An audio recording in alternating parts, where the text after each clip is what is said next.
What's going on, y'all? So listen. What's going on, y'all? It's a beautiful day outside, finally. Okay, like it's not too hot. Of course not. It's not too cold like it's been for the past couple of days. Girl, let me tell you something. We went from having I'm so tired. I am so tired, which is gonna lead into the first topic because we need to discuss some things. Girl, the weather out here has not been delightful, okay? It's actually been quite frightful, because I don't know what the hell is going on. Don't spring supposed to be here this actually? Don't spring supposed to be here like this Sunday or something? When is the first day of spring, bitch?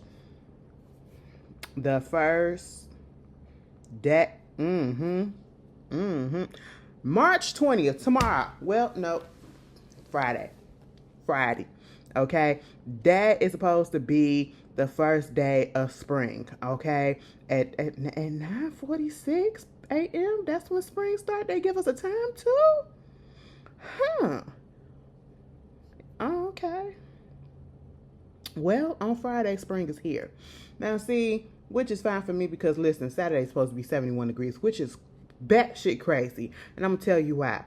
Well, it went down to 67. Either freaking way, it's supposed to be high up. Now, they say today's supposed to be 46. It's 44 right about now. Now, see, yesterday, it was like 28.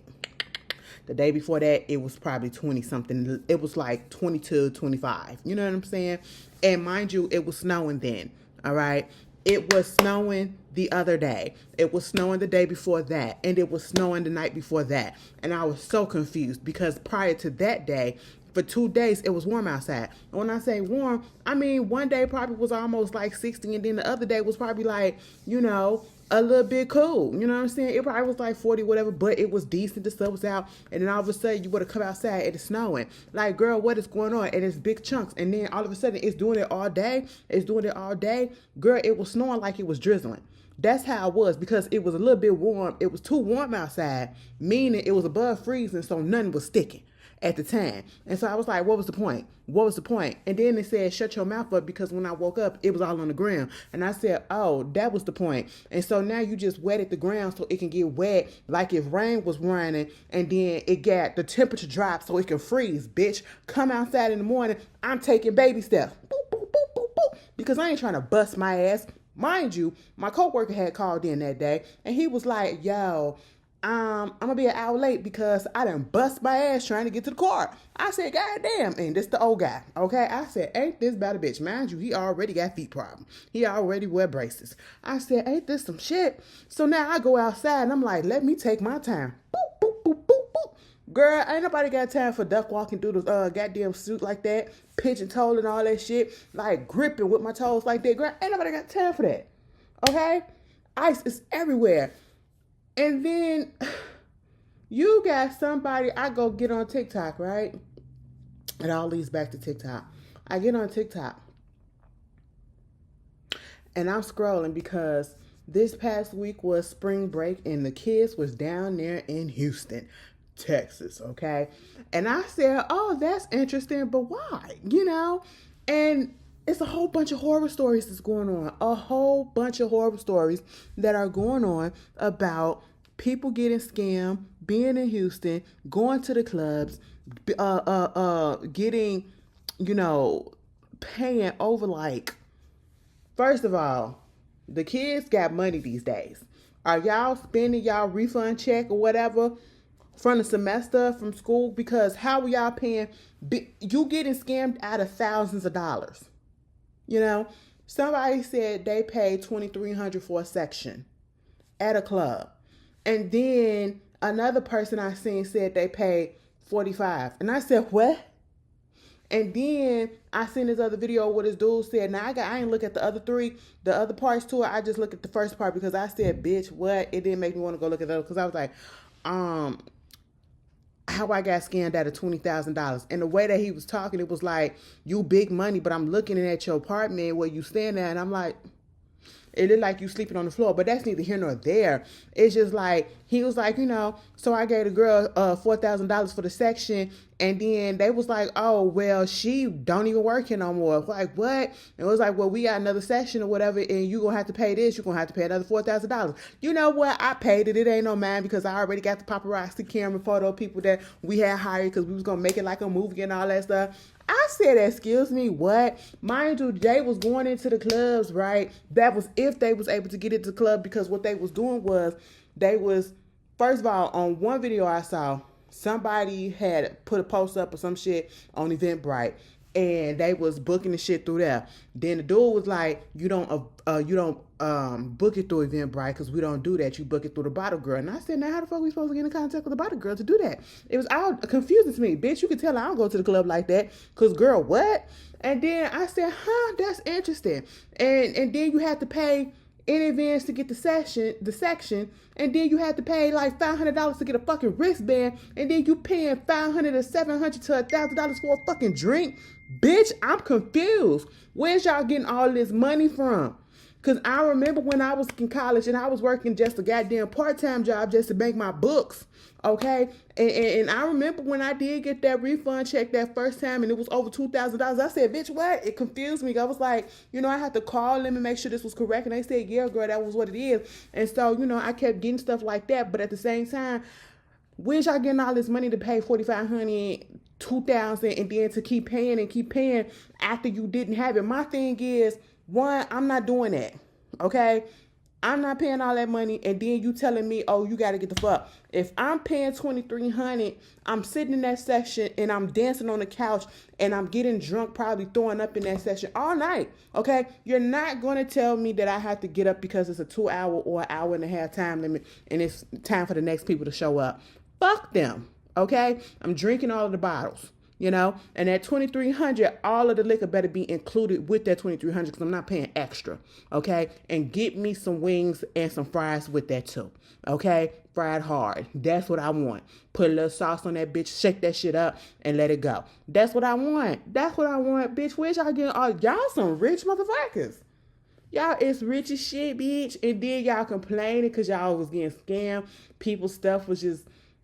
you pay all this money, and then it's getting sent to other people getting your stuff, and then you got to repay. And my thing is, if you scam me, I'm breaking your neck. We fighting, okay? You can't really call the cops because they ain't doing nothing about it. But so therefore, I'm going to have to take it into my own hands.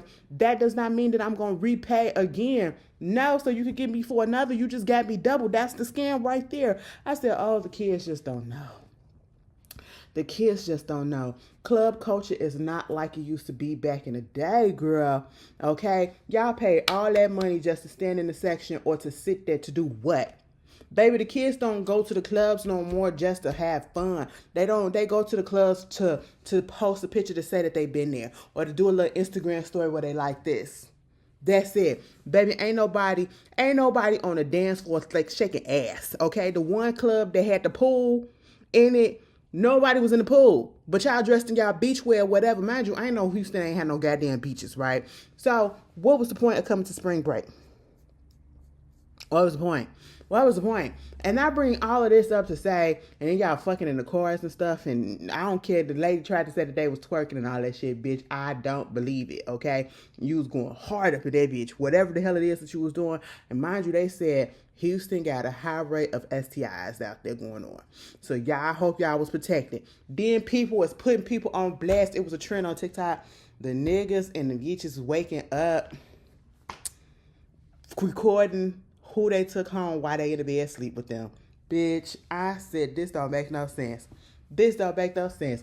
And honestly, I see a lot of people coming down on the kids having fun.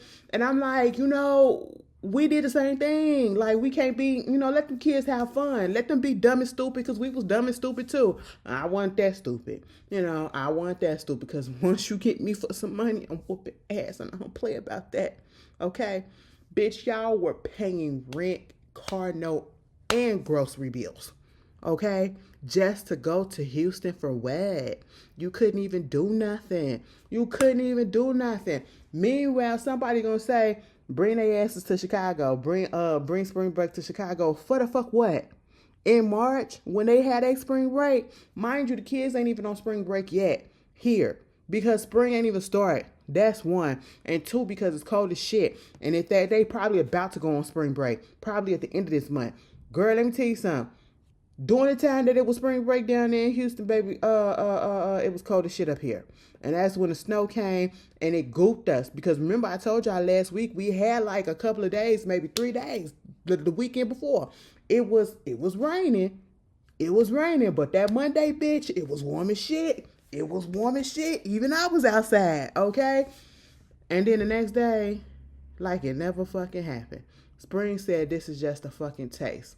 And you're going to have to wait. I said, oh, you was giving us a preview? That's kind of fucked up. He was like, got your nose. And I said, oh, that's not right. And then snow came. And I said, girl, what the fuck is this? And y'all talk about some bring spring break to Chicago. The lake ain't even thawed out yet. Oh, you talk about they was going to get pissed out there in Houston, baby. They'd be a pissed as shit. I want to go on spring break. Why do I have to have on a coat? Well, ain't nobody see you to come out here to Chicago. And then you think you was getting scammed out there in Houston? Oh. Come to Chicago, baby. Y'all ain't see that shit that happened on Black Yacht Weekend? Times 1,000, okay? Yeah, we will fuck y'all asses up and take you for everything you got. I'm sorry. Chicago's just ruthless like that. I mean, you come at your risk. I love my city, though. But, bitch, what else is going on, girl? Listen.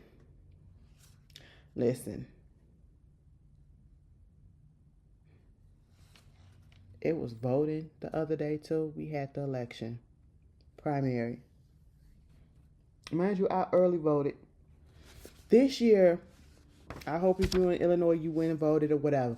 This was the first time that they made, out of all the years I've been in my location that I'm in now at work, they made our place a polling place. Okay.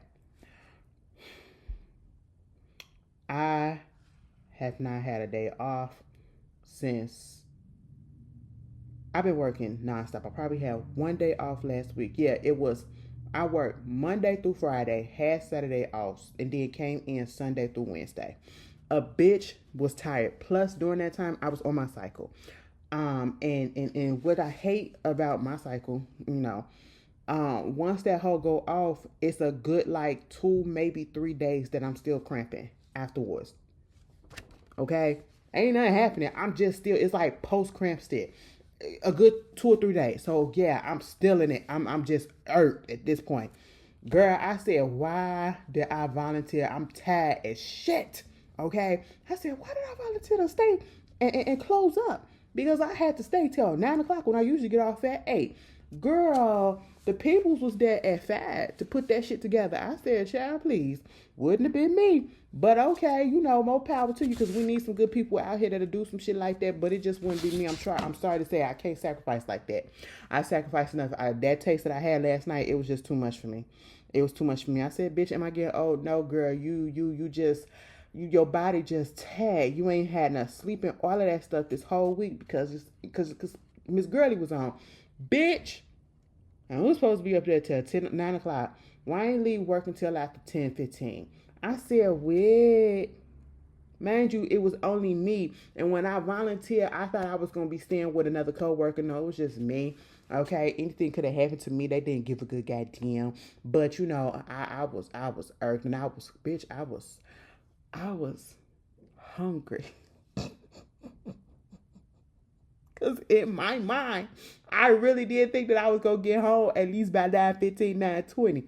No, bitch. I had a fucking hunger headache because I had earlier in the day before I got there. Bitch, I was, girl, just going through the emotions. I'm sitting there shaking, bitch. I'm like, oh my God. And I did want to order something, but then I didn't want to order nothing because, girl, it was too damn late. And I was like, you got shit at the house. They'll spend the money and all that shit. I'm just sitting there like, what the hell is going on? Why y'all taking so long? And then the people that was coming in to vote, it's a whole sign on the door telling you, come up these steps. Why are you coming until you had to see the sign and you decide to still open up the other door and come right through the library to ask where to go for the voting? when as soon as you come in, the sign is right there that says go up them steps. Voting is upstairs. You didn't even have to come into the main library. You just had to go up them steps. Or if you were going to go up to the library, you just had to go around and get onto the elevator, go up if you needed to. Not come. When people do stuff like that, girl, I be having a whole back. Because my face be saying... And I had to catch myself because a couple of times I was like, the sign was on the door that told you where you go. Bitch. Look at that, be like, how crazy though. You saw the sign, right? But anyway, how was your week going so far? Girl, a mess. And you want to know what? That was a lot coming from the fact that we had a beautiful win on Sunday for the most part. Okay? Did y'all sit up there and look at the Oscars? I ain't look at that shit. I ain't even gonna hold y'all like, I told y'all I really can't do award shows. And I cannot do like the stuffy white award shows for real. And I feel like the Oscars is dead. And they may be funny or whatever. I just can't, y'all. You know, I already knew, and I told y'all I might tune in for when sinners get up there and they do the song or whatever. I didn't even do that. I caught it on the replay when it was on Twitter. So, because as soon as it finished, somebody had posted it on Twitter, the whole thing. So I ain't have to sit there through it. And I said, oh, that is lovely. And somebody take me in your arms tonight, bitch.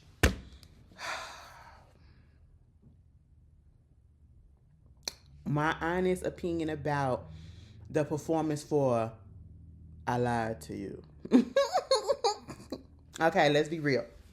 Was it soul stirring? Yes, especially at the end. All right.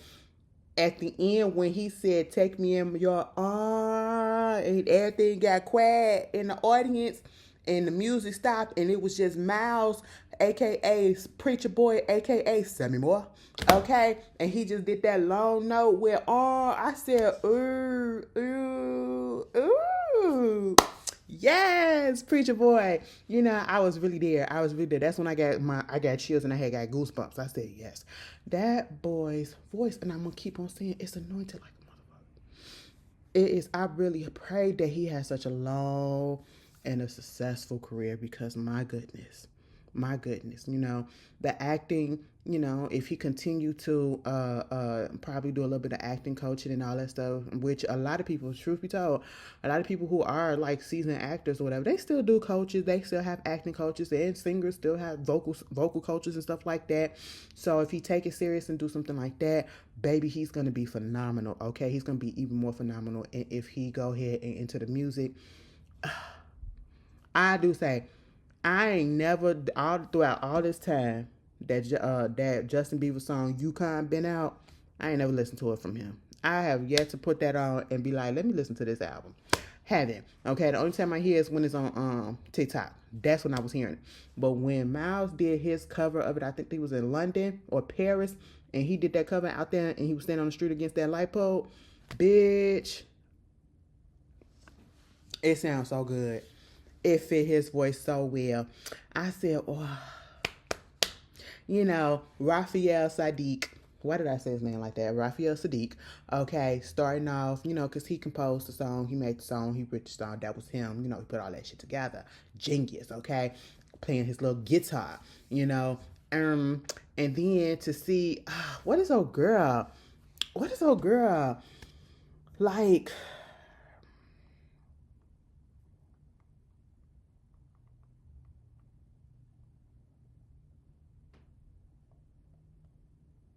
Brittany Howard. That's what it was.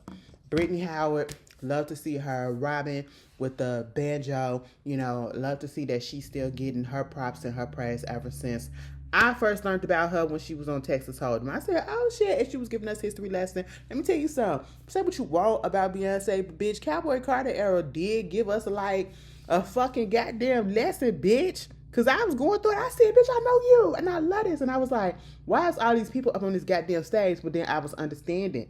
Bitch.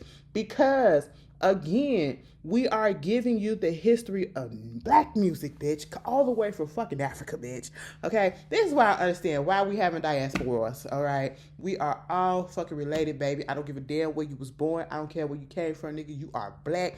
I'm black, we shake ass, and we get it from the motherland, bitch. Let's come together and shake this ass together and play these instruments, okay? That's all. That's all. Like, come on. You know, the only difference is we got accents. It's different accents. That's how I look at it. I love everybody black, okay? That ain't anti-black. You know what I'm saying? Baby, listen, let's just get together and let's just have a party. Let's just have a party like they did on that stage because it was beautiful. It was beautiful. Y'all see, I seen the video. Somebody said, you know what? I really cannot stand the way the Brett and Judy be talking to each other. Beautiful.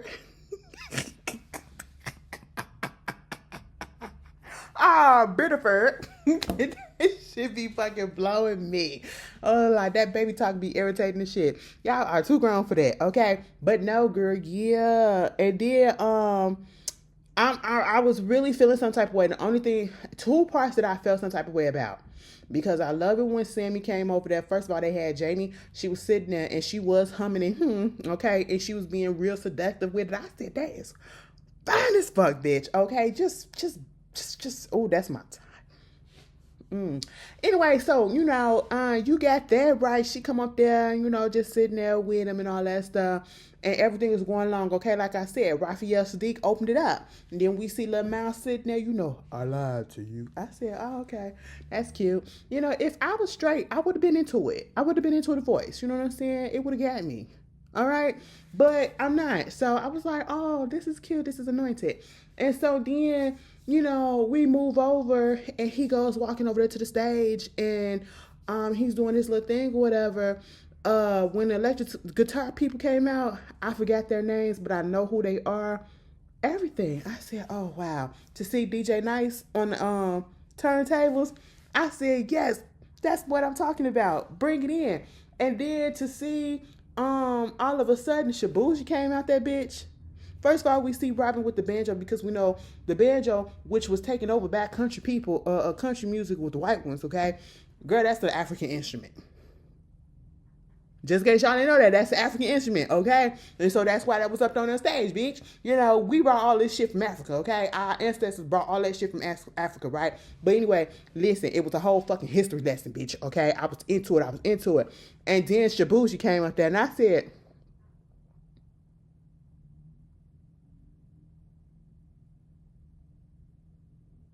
and then he was just standing there for a minute. I said, what you gonna do? You ain't gonna do nothing else? You ain't gonna do nothing else? I said, we could have kept him off. I know we wanted to include everybody. We could have kept him off. Because if that's the case, bitch, we could have had some Afro-Latinas up there. They could have came up there, did some things or whatever. Somebody said we should have had some queer representation. We could have. But it was a lot going on already. So, you know, somebody said put up in there that told old boy to make it so that somebody was voguing through it. I was like, you know, because it was gay people back then, but you know, I was cool with it. And Brittany Howard gets up there and she do her thug thistle. I said, okay, now see, I get that. Shabuzi on the other hand, I said, please go sit down somewhere. No shade, just go sit down somewhere. Where is Willie Jones at? Okay, because I love me some him a little bit. You know, I prefer his voice. Anyway, and then it got to a point, you know, I was just amazed. I was like, oh my God, they really are recreating this scene. And then it got to a point where it kind of felt a little chaotic. I'm not going to hold you guys. It kind of felt a little chaotic. And I was just like, oh my God, what's going on? Because it just felt like everything was clashing all at once. And I was like, oh my God, I'm trying to get the thing.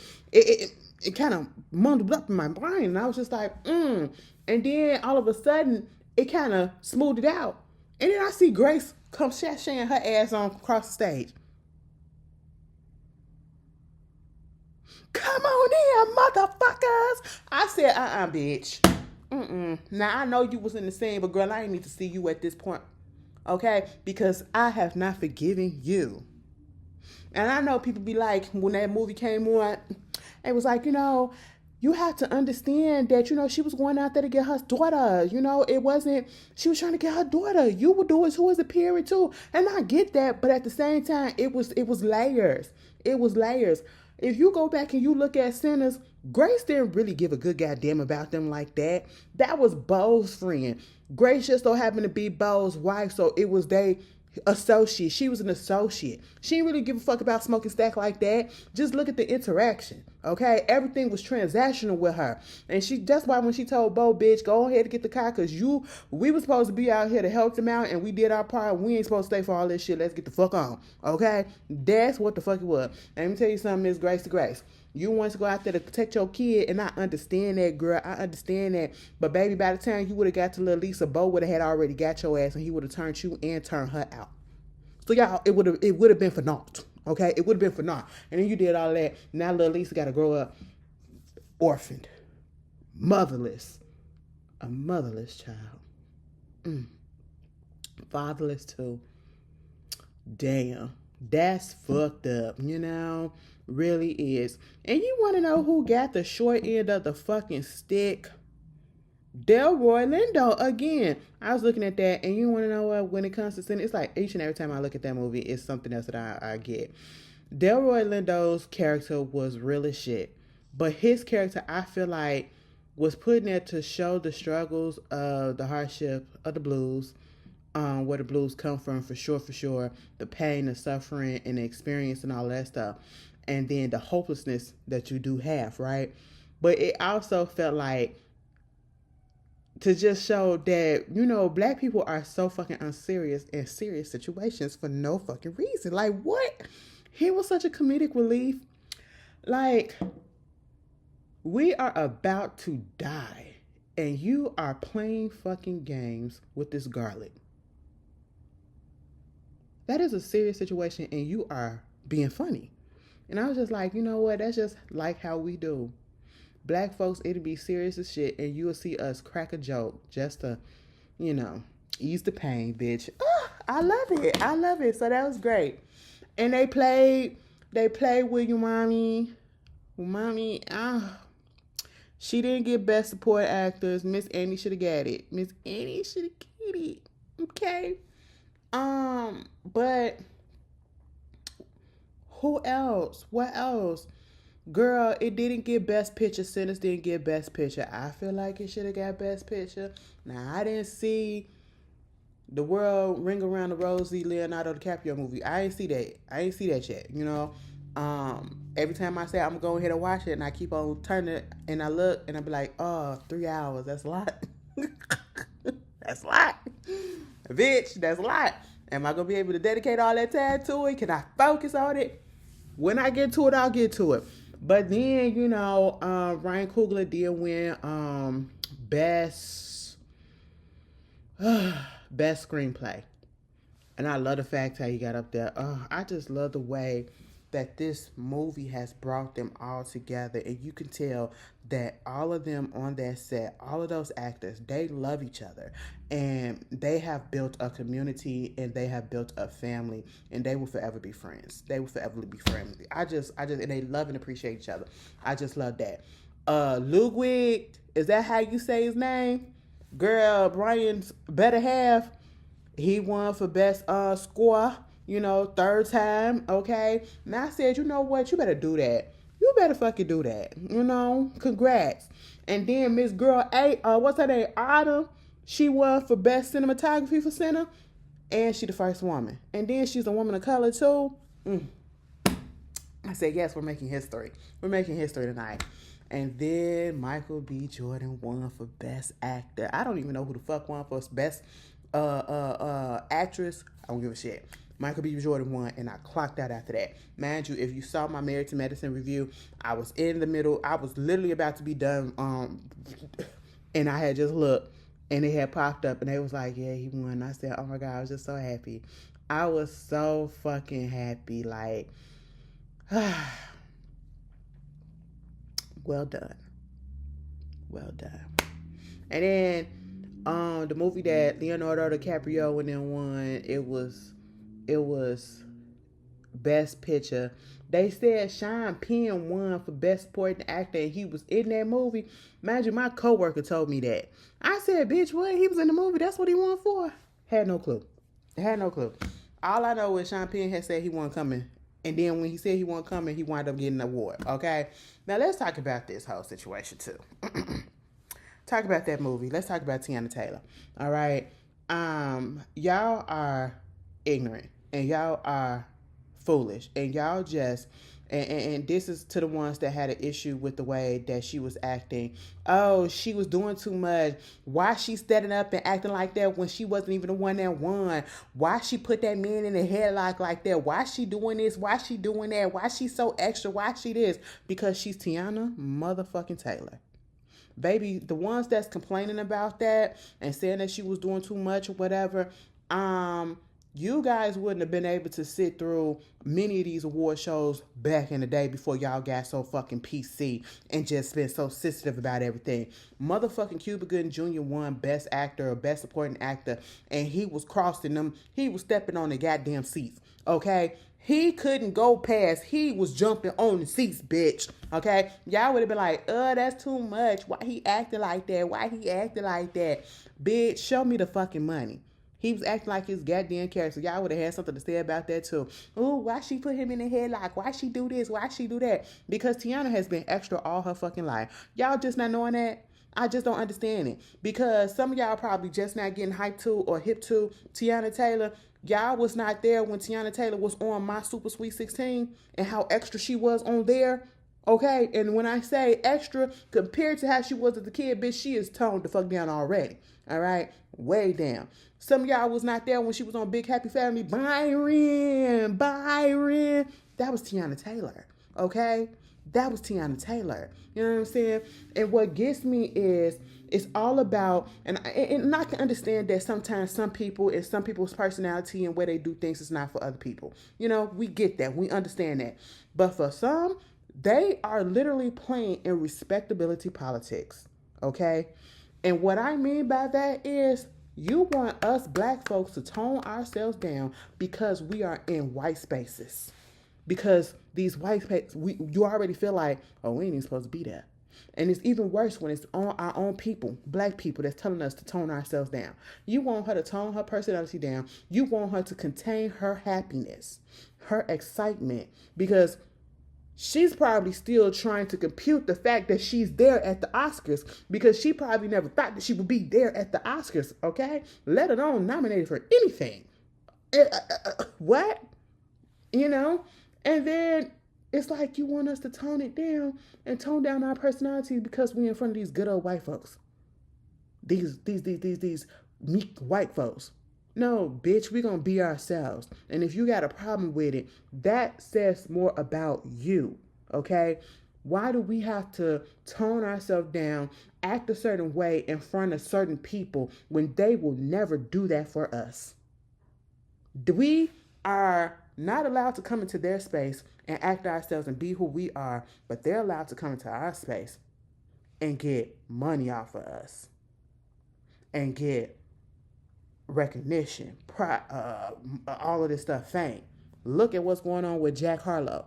That motherfucker came into our space and said, I went into the fucking studio and I came out and I got blacker with this Monica album. Like, what? You had people like Post Malone who came into the hip-hop world.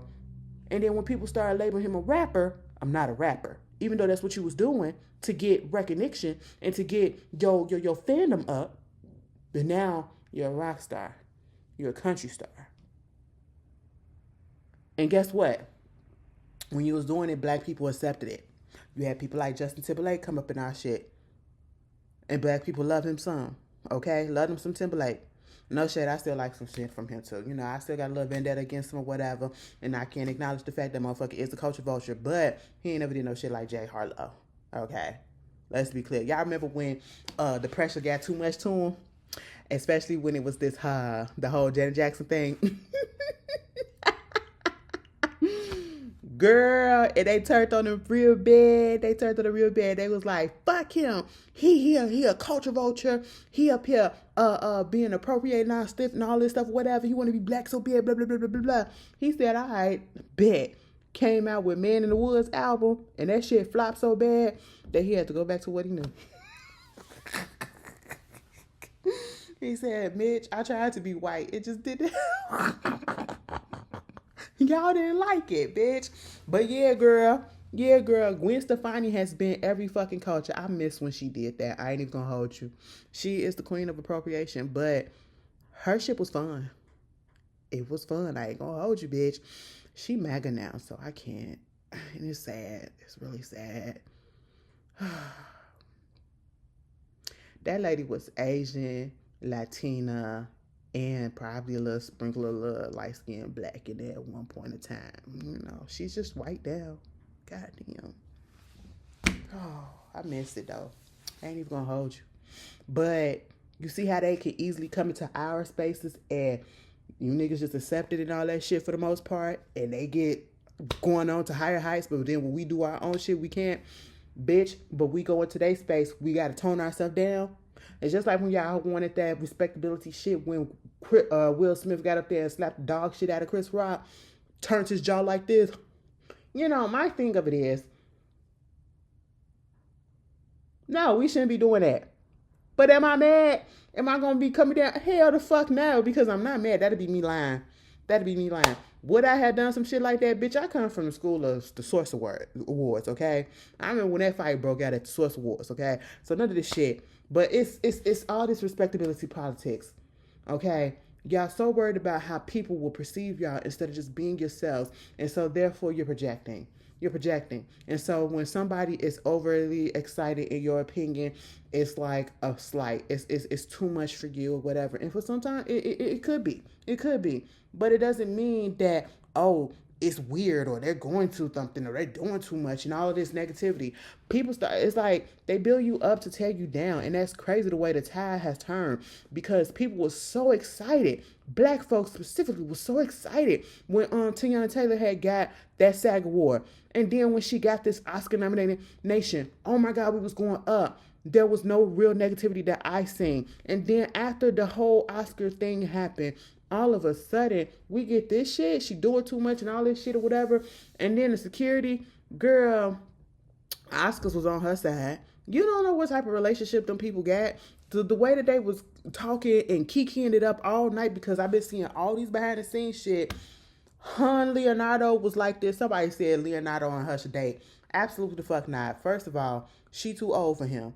Meaning, you know he got a type and he got an age range, which is kind of sick to me. But yeah, the whole cast, they cool with each other. They doing all that shit together. So if they have a problem with it, why do you have a problem with it? It's because you want the white people to respect you and to not look at us black folks in a certain way. You want her to act right in your opinion. And whatever your definition of act right is, meaning tone it down and all that stuff. No, Teyana, be you, okay? You are excited. And it was other people who was doing the same thing. Like the lady who won for Best Supporting Actress, she was extra excited for other people too. But y'all just point out Teyana. But hey, that's just what it is. Oh, and Timberly Chevrolet, let me tell you something. I need y'all to stop saying, I know it was funny to say it, but he did not lose that Oscar nomination. He didn't lose the Oscar because of the controversy. Oh yeah, and Misty Copeland came out that bitch. Speaking of ballerinas. Misty Copeland had her hip. I don't know if it was replaced or she had surgery on her hip, bitch.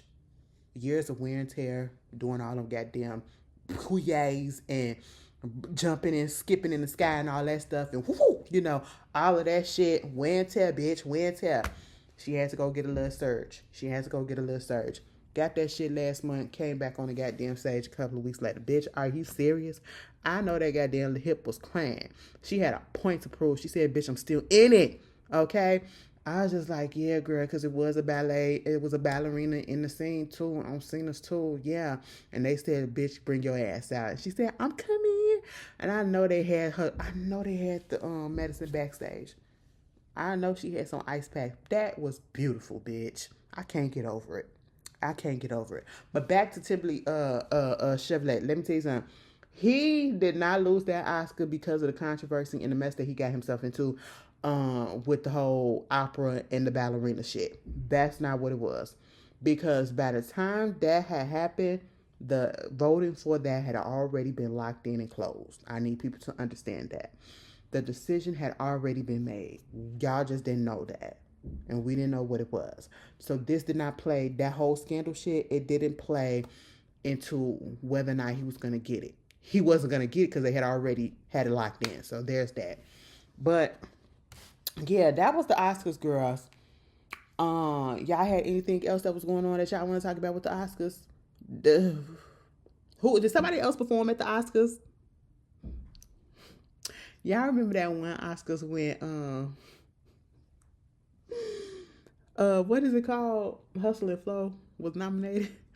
And you know it's hard out here for a pimp. Yeah, you know, nigga. That was out there. Bitch. And they won. They fucking won 3-6 Mafia.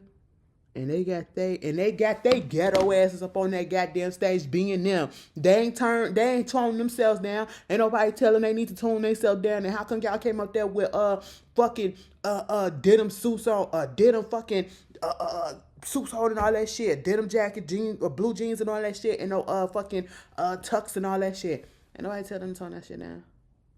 Girl. Anyway, be you, do you. And congratulations to everybody who's black and the color that won. Okay? Get that through. What else is going on? Oh, yeah, y'all saw Remy. Remy was singing too, doing a thing. Remy came on that goddamn stage with the fucking teeth in his mouth. Now, Remy, you better not have been sucking on no necks that night. Okay? I want you to know that. Anyway, moving on from that. What else was going on I need to talk about? Girl, did y'all see this shit that's going on with Julez? Oh, Lord have mercy. First of all, y'all did this whole shit with Mama Tina and her gumbo. I don't understand what's going on with that. And at this point, it's like, it's getting to the point where you're making it so obvious that y'all are going out there, and a lot of the people that were saying stuff about it, you didn't even go out there to taste it. And so you just want to down this woman because you have an issue with either her son-in-law or you have an issue that's very much imaginary with her daughter. And so you're going to do whatever you have to do to smear her name. That's just really ridiculous and crazy. And it takes away from the people who are actually genuinely saying, yes, I tasted this, and no, I did not like it, which I can respect because we already know, especially when you mass producing something in a big quantity, it's not always going to taste the same way that it does when you do it just in your home for yourself or for your family, right? Understandable. So yes, you're going to have some people that say, it could have been better. It was a little bit watery, but you know, it wasn't that bad, but it wasn't that good, or I just didn't plain out like it. We have people that does that, and that's understandable. But for everybody else, oh, she put that's that witchcraft. Oh, they get food poisoning. Oh, why is it $25? Why is it $30? So why not complain about everybody else food that was at the rodeo that cost around the same amount or probably even more? Because they all was in that range, $25, $30, right? You can't tell me that Mama Tina was the only ones that was in that range. It's the fucking rodeo, okay? They're going to try to make their money, bitch. That's just how it is, because we do some festivals out here, girl. We not finna get no $10 shit. You not finna get a bill for $10. Girl, it's going to be 20 plus, okay? And that's just really how it is. Y'all don't complain. Y'all go to Disneyland and y'all be doing foods all around the world and drinks all around the world. What the fuck? Every goddamn time y'all be complaining. But anyway, some criticism is valid. And no, Miss Tina and her family is not above criticism. Okay? But when y'all are deliberately doing shit to fit a narrative, it takes away from the valid criticism. Okay? And that's the issue. Moving on from that shit should not have caused that problem. Big of an issue and talking point for the past week or so. That was just really dumb. Then we had this whole situation with Julez. Let me tell you something.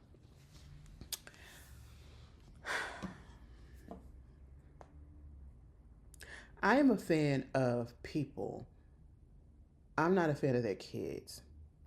And what I mean by that is, let's say Beyoncé, y'all know I love me some Beyoncé.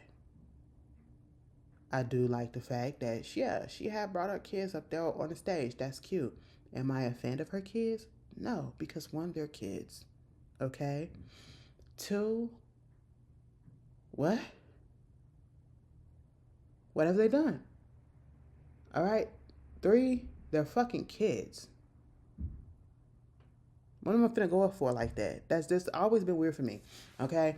And people been calling it out. Like, we see some grown ass people that have like Blue Ivy fan pages, and I said, "Oh, that's weird as fuck. Now you need to go get checked. Somebody needs to look out for you, put you on a list or something because that's weird. You're grown. If it's the kids going off with the kids, understandable. Okay." I am the type of person, if I'm going to go up for somebody, you have got to have the talents, you have got to have the goods, you have got to have something that I have to go up for. And looks ain't just it, okay? I could be a little shallow, but bitch, I ain't that shallow, okay? So, with that being said,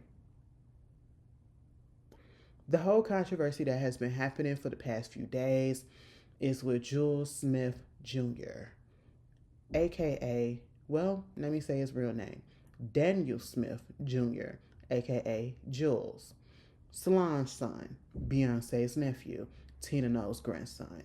Okay, we got that out the way. He was supposed to be hosting a LGBT, he's supposed to be hosting at a gay club, right? Okay. Now, when you host, for the most part, you're out there, you sitting there, you interacting, hey, what's up, and all that stuff, whatever. You know, you vibing and all that shit and all that or whatever. Okay. I didn't have a problem or think nothing twice about him, you know, hosting a gay club or whatever. I was like, oh, that's random, but okay, go ahead and do what you got to do. In my mind, I'm like, yeah, you know, support the community, be an ally. That's fine. Didn't make a big deal out of it. The big deal came when he put out some tweets about how, oh, basically this is just a bag, and he gonna be showing up with a bunch of like 20 bitches or some shit, 20 women deep. I was like, oh, what's that about? Then the video came out where he was supposed to, I guess he was at the club doing the hosting, and I say hosting real fucking loosely. And Gay Magazine that's literally what it's called. It's a publication and account. Came up there to him, hey, what's up? And he the guy from Gay Magazine, hey, what's up? Julez. I said, damn, you couldn't even shake the man's hand? Okay. He was barely paying attention to him. He didn't really look up at him. He was looking down, doing whatever he was doing, sitting next to the girl that he was with, okay. And then had a little couple of words. Hey, how you doing? Everything good? You know, you want to do the interview? Nope. So you're not doing the interview? Nope, I ain't doing no interview. And it was the way that he said it that threw me off. And then when more information came out saying that they were supposed to do the interview, then he said he didn't want to do the interview. That was where the issue came in at. And so because of that, and because of those tweets about him saying he coming up there with 20 bitches, 20 women, and then basically it's just a money grab. Because that's what another tweet was basically saying, that it's just a money grab. You know, he just get in the bag and get out. You know what I'm saying? And of course, people had something to say. And I also had something to say. I was disappointed in the way the whole situation went down. I was disappointed with multiple people and from all the way around. Because it's not just him, it's everybody else as well. I was disappointed because if you knew that you were going to be in this environment and you're hosting or whatever, why are you acting so nonchalant being there? He was literally laid back in the cut. He had his hood on at one point. And to say that you're coming up there with 20 women, it gives very much you're trying to overcompensate for something. Because you are doing hosting at a gay club. Now you want to put out there that you're coming up there with 20 women. To what? Show that you're quote unquote not gay or whatever. That's one. Did not like that. I was like, that's not... You are feeding into the narrative about you that's already out there, unfortunately. Okay? I don't know who told him to go ahead and accept this booking. He didn't need to do that, right? Because for one,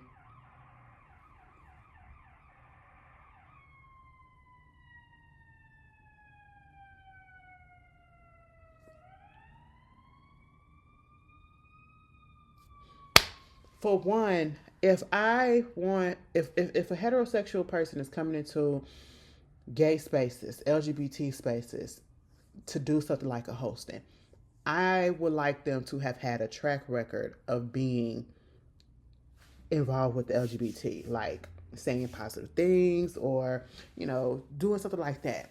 We haven't seen that, okay? And that still doesn't mean anything. I don't take that, that doesn't mean that a person is homophobic or got something against, but I would just prefer that, you know what I'm saying?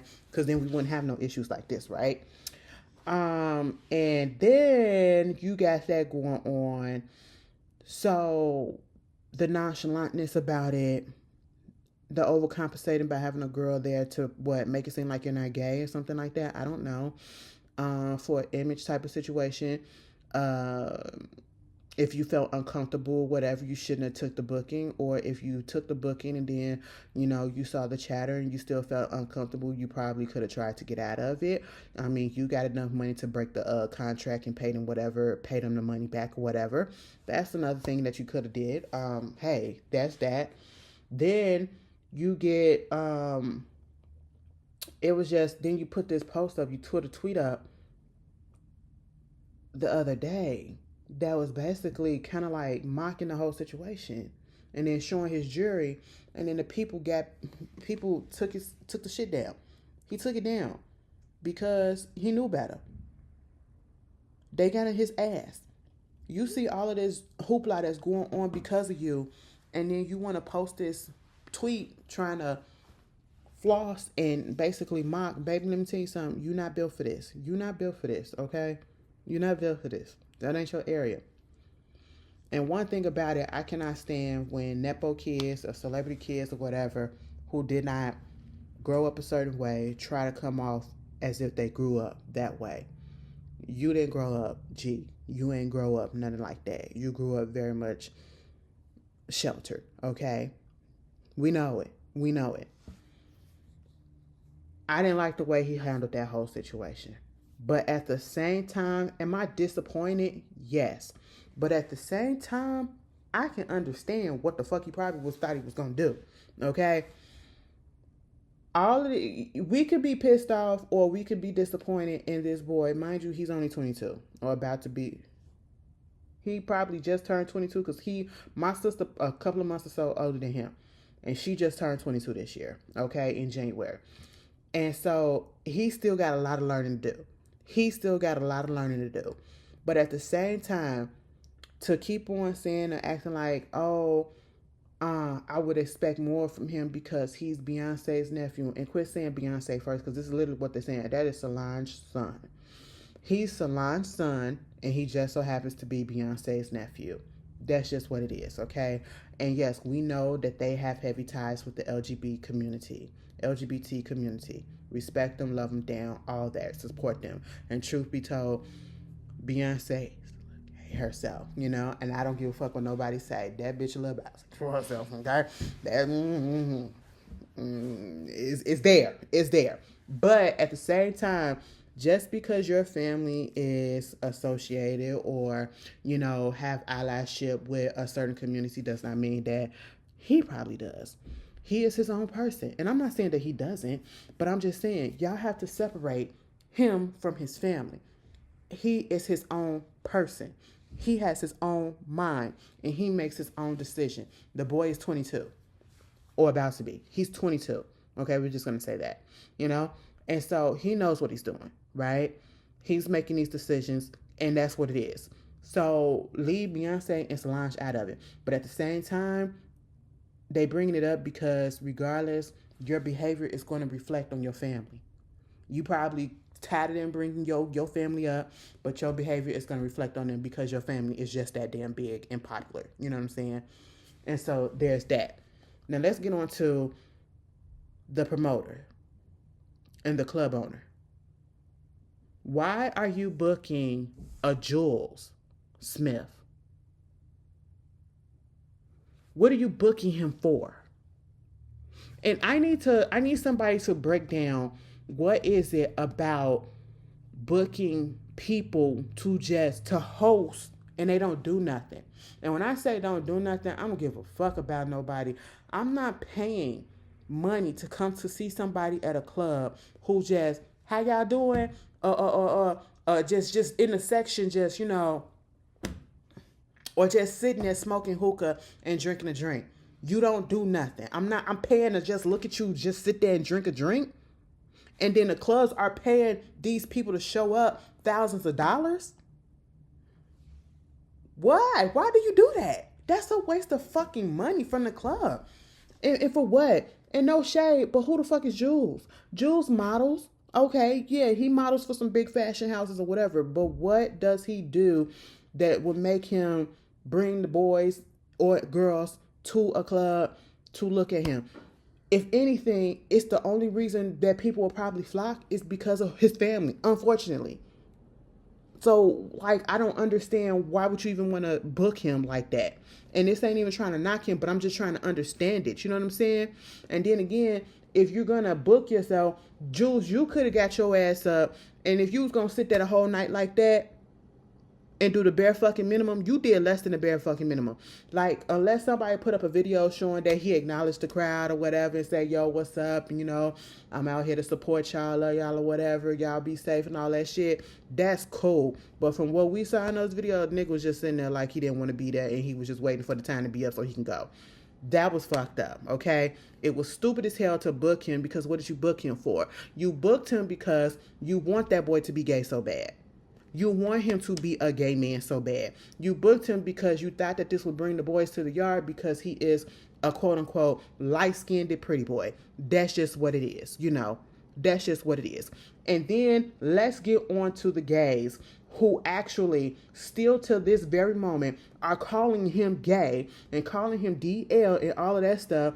Even when he did that little streaming shit with that girl and said, you know, when he got word that his mama had put up a picture of him and this was when he was like 13 years old. And because he, I guess, is considered a pretty boy, people were starting to say that he was gay. This was when he was 13. Okay. And then, you know, now because he didn't want to do an interview, they want to say that he homophobic. All right. And so it's like, I get where he coming from, but at the same time, let's get on y'all because we as a community have got to stop. Like, it's fun and games sometimes to be like, damn, I wish she was gay or whatever. I wish he was gay. You know, I wish they like girl. That's cute or whatever, you know. But when y'all do that shit and y'all really be out here assuming a person's sexuality and what they like and who they are and all of that stuff just because of how they look, the quote unquote pretty boy, or, you know, they move a certain way or whatever. Do you know there are some, you know, there's feminine heterosexual men and there's masculine heterosexual women and all of that stuff. You cannot judge a book by its cover. And you have to stop fucking lusting over these people for what? That is weird on your part, okay? Because y'all want that boy to be gay. Y'all talk about his sexuality all the fucking time because I see it. I'm chronically on fucking line, unfortunately. And I see that shit. And y'all do be talking about that boy's sexuality a lot. And so he probably was like, this is get back. It's fucked up, but it's get back. Okay? Y'all want me to be gay? Let me take your gay dollars and I'm going to run off with it. And at the end of the day, everybody all around has blame.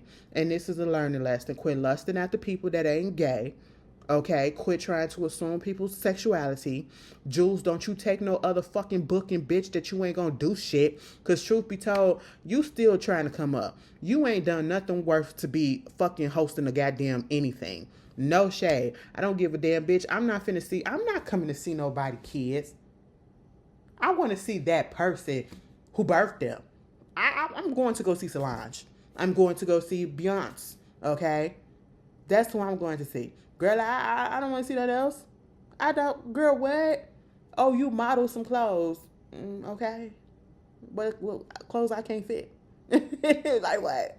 No shade. And I do feel like it's been dragged out, but everybody got to stop. It's a lesson learned. It's a situation it's a lesson learned. Everybody got to take a breather and step back. Okay? And look within themselves. Moving on from that, Ray J, bitch. Most embarrassing fucking person. Mind you, and let's be clear, I probably didn't mention this before, but Julez is a little problematic himself anyway. Because I remember Julez is very much probably like the trouble child in that house. I'm just going to say that. Because I know I ain't the only one who remember the whole situation that went down between him and Sky Jackson and them videos that came out that he put out allegedly. they said he put out. Yeah. I said, who the fuck did some stupid shit like this? And he did something like, he had a little, anyway, moving on from that. I said, moving on. Ray J, bitch. Brandy, I can understand even after today if you don't ever speak to that man again. Sonya be trying to come up here and take up for her child because that's her child, right? Understandable, you know? But it comes to a point. Your mama came to the internet to defend you about your health and your heart issue. Your mama is up there sticking beside you through this court situation that you got going over this sex tape with Kim Kardashian and Kris Jenner and all that stuff. And then you come out and you say some of the dumbest, weirdest, psychotic stuff, trying to act hard and gangster and G, and no one takes you serious, Ray J. So Cameron and Mace, they had their little podcast. I did not know that their podcast is called What It Is. I hope I ain't got to change one. Anyway, I said, oh, wow, man. Anyway, so they on their podcast, Shine, the rapper, politician, he was on there too. They wound up talking about how Mace, I didn't look at the whole thing, but basically the gist of it is we found out that Mace and Shine was dating Brandy around the same time. It kind of overlapped. Like, you know, she was dating both of them, okay? And I was like, damn, Brandy, you want to know one situation with Brandy that I did not like and I hate that people, you know, kind of like gloss over? The fact that Brandy was dating Wanye. Brandy was a teenager dating Wanye grown ass. Yeah. Okay. Yeah. I hated that. I was like, you know, as you get older, you're like, ew, what the fuck? And then you got these grown men, which I don't like. I do not like when people in general gets up and start talking about who they been messing with, man or woman. Okay, I don't like it.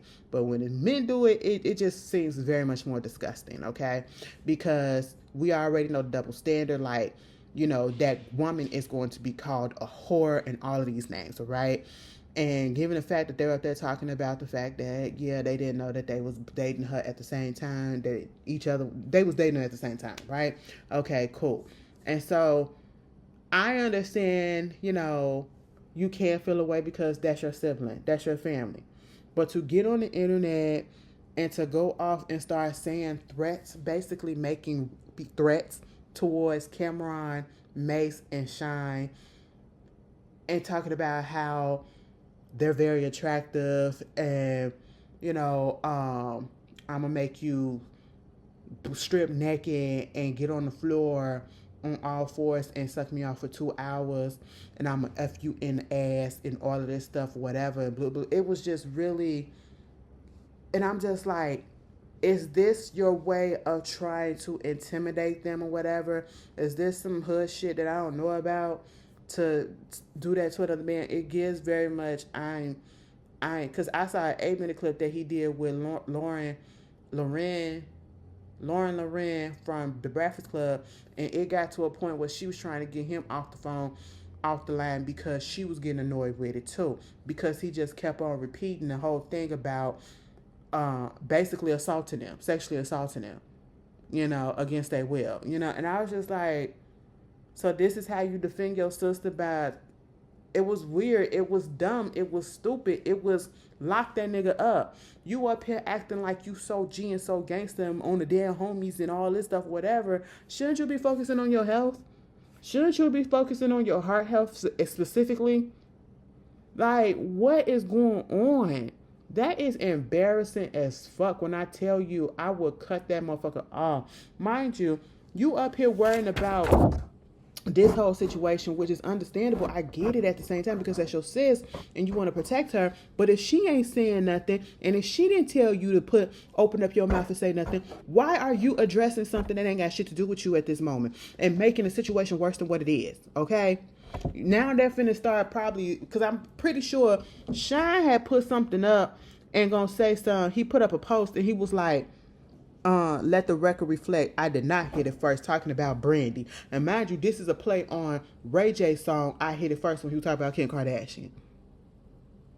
Like, oh my goodness, it's just really dumb. Now your sister finna be in the line of fire unnecessarily.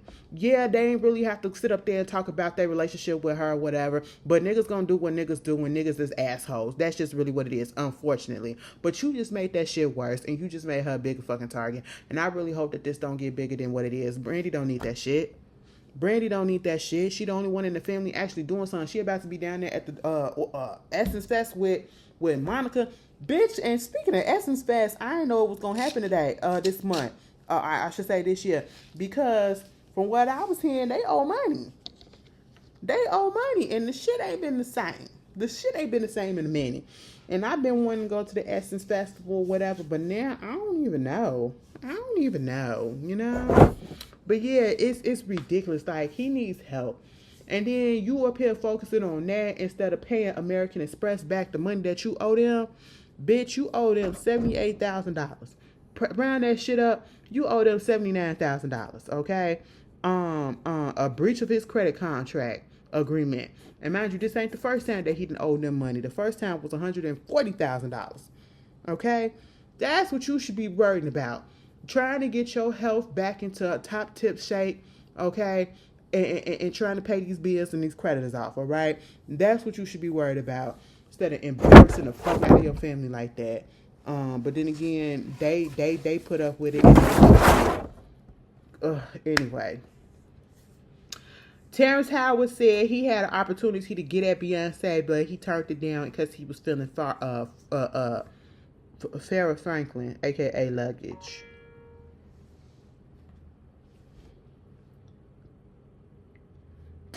I mean, hey, it wouldn't have lasted. He would have put her through some shit, and she would have said, fuck it, bitch, you know, and it is what it is. But Farrah, I mean, the girl ain't an ugly girl, so I get it. She came out and said, no, girl, we ain't never had to go out on it like that. We went on a couple places here and there, but it was never romantical or nothing. There was no sparks that flew. I said, oh, this what gets Farrah to come out and talk to people of all people. Oh, you know, take away podcast mics from men mostly and male-centered women. I'm tired of it. Okay, just leave it to the gays and the girls, you know. But anyway, moving on from that. Rapper Mystical, he going to jail, bitch. Okay, or he already been in jail. He officially entered a guilty plea in a case that has been going on with him since 2022. Mind you, I had no idea that he was 55 years old. I keep forgetting that these niggas are old. Okay? I keep forgetting they were at least 20-something when I was a kid. I keep forgetting that. And I'm almost 40. You know? And so, it seems like he's been in jail all my life for the most part. Like, he put out an album or two, and then all of a sudden he got arrested for a rape charge, you know?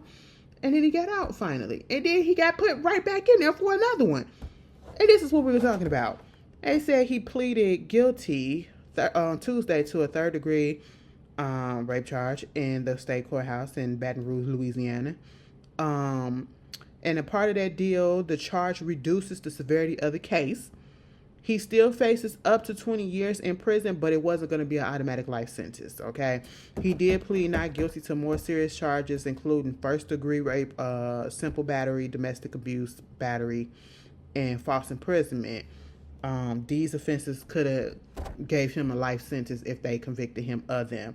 And so he basically, this lady physically assaulted her, prevented her from leaving the house, and took her car keys, her phone, and all that stuff, and forced her to pay him through Cash App. So his actual sentence day would be in June. Yeah, pack that nigga up. He don't never need to be out. Y'all knew Mystical was crazy. A nigga that had them thick ass braids in his head, the braids like that, and he got them in there on purpose, and he put them in a bob. Danger. Get on the floor. He told you. A nigga right here. And it's like, choose the bear, bitch. He told you that. He told you that. Don't choose me, bitch. Choose the bear. Okay? That's what you need to do. So, yeah, I'm... Whatever. Moving on from that. Jay-Z finna be headlining the Roots picnic. Now, see, let me tell you something. Y'all go on Twitter or whatever, especially because of a certain person and other things that's been going on, you know, you could swear and you would think that motherfuckers really hate that man. I'm telling you, y'all have to get out of that shit and get into the real world, because the hate is only online, which means that it's fake as fuck. Okay? Because ain't no way, well, some people probably really do, but it's more people that like people than hate them, truth be told. Because there is no way that this old ass nigga get announced to be the headlining person for the Roots Festival that's supposed to happen, I think, on May 30th and May 31st, right? Is it? I think so. May 30th, May 31st. And they moved to a different location, the Belmont Plateau. All of the VIP packages are already sold out. Mind you, they have not even mentioned the rest of the lineup. Okay? They have not mentioned the rest of the lineup. And I'm sitting here like, God damn, that's crazy. And then not only that, because this is what, the 30th year anniversary of Dead President album. And then it's just announced, I think, July 25th and the 26th or the 31st. Something like July 30th. Bitch, somewhere in July, I believe. He finna be up in Madison Square. Nope, he finna be at the Yankee Stadium or something like that out there in New York for 2 days. One day gonna be Dead President, and then the other day gonna be the Blueprint. Bitch, I need to get out there. I need to get out there because I want to go for the Blueprint, bitch. I want to go for the Blueprint. That is my fucking favorite Jay-Z album.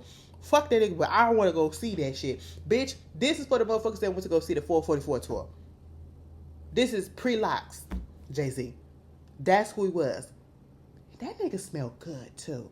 Because he walked right past, because he was walking in the audience or whatever, and I was on the main floor, and I was real up close and personal to the stage, and so I was on the aisle seat. And see, this is how come I always get an aisle seat, too, because you never know what the fuck going on. Sometimes some artists may come down, and you might just be able to see them bitches like that, okay? And he had walked past, bitch, that motherfucker smelled good as shit. I will give him that. But yeah, bitch, fuck everything else. Roots Festival is just a fucking 2-day thing. And the only reason why I bring that shit up is because people try to say, oh, you got the dumb ones just trying to be like, oh, he could have waited. You see, because Lil Wayne announced that he going on tour. Oh, he tried to take the shine off of Lil Wayne. For what? How is he trying to take the shine off of Lil Wayne when Lil Wayne is going to go on a whole ass fucking tour? This is a festival for 2 days. 2 fucking days. If 2 days can take the shine off of people wanting to go back your tickets for a whole fucking tour, then that says more shit about you than that person that's so-called taking your shine. Like, come on, y'all are not thinking. But yeah, girl. Now hold on, bitch. I feel like an album might be coming too. Cause why all of a sudden this nigga is popping out? And somebody said, don't be surprised. What if Act 3 with Beyonce is another Everything Is Love? It's Everything Is Love Part 2. Fuck y'all niggas. I said, oh, bitch, I wouldn't be opposed to it. I feel like some of y'all slept on Everything Is Love, and that was actually a good-ass album. I played that shit out. That album got me some places, okay? It let me know that motherfuckers be watching, all right? I said, I know you do, bitch. You ain't have to tell me, but I knew. But thanks, thanks for the confirmation. But yeah, girl, that was a cute ass album, and if that happens and throw a little bit of rock up in there, and they get on that bitch and they talking they shit about all the bullshit that been going on and how y'all been hating all that shit or whatever, bitch, yeah, I love that shit. But truth be told, bitch, I just want Beyonce to do a rock album. Act 3 gotta be rock, bitch, mixed in with a little bit of funk and R&B, and it gotta be sexy. It gotta be sexy.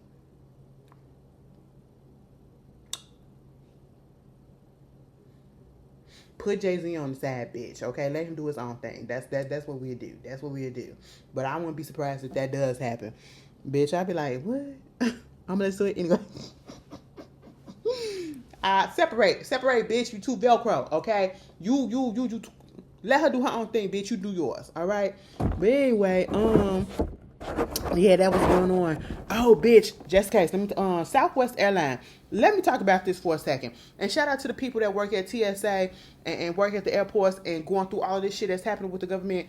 I hope some of y'all did not realize that there is still a partial governmental shutdown that's happening. Okay? And it is going on, I believe, 40 days right about now. And that is why if you go on social media, probably TikTok, probably on Twitter, you are seeing people posting videos about it taking hours just to get to TSA and get through the lines. And the lines being all the way outside. Okay? Outside in the fucking parking lot. Oh, excuse me. And taking hours just to get their ticket gate and missing your flight and all of that stuff. Because ever since this shutdown, this is the second one, people are still recovering from that 30-day shutdown that happened earlier. Was it at the end of last year? People are still recovering from that. Right? And then you get this partial shutdown. Everything's not shut down, but TSA has been affected. The airports have been affected, right? You get this going on, right?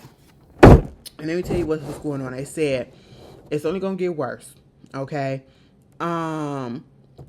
It's the call-out rates have been jumping from 2% to 6%. Thousands of agents have continued to work without pay. All of these people are working over a month without pay.